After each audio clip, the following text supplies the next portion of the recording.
Nahuli kam ang pambubugbog ng isang pulis sa kanyang 3 taon ng live-in partner sa loob mismo ng kanilang bahay sa Malolos, Bulacan. Sibak na siya sa pwesto ngayon. Ang detalye sa agenda report ni Edwin Balasa ng Abante.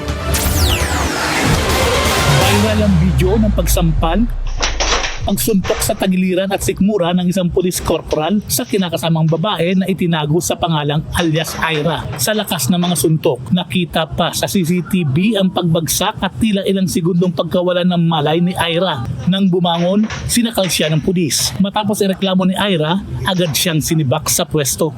Ito po ay ating aktibong tauhan sa Malolos City Police Station. Kahapon po, nadisarma na po natin siya ng issued firearms kasama kanya yung PNP identification card.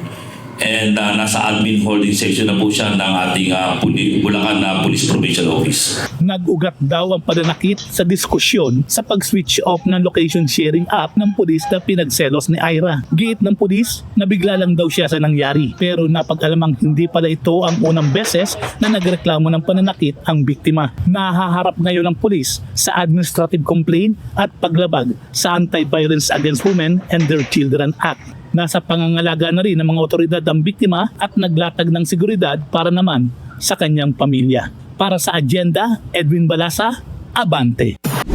Manatiling nakatutok sa Bilyonaryo News Channel. Sumubaybay sa aming social media accounts at mag-subscribe sa aming YouTube channel para sa mga bago at eksklusibong balita.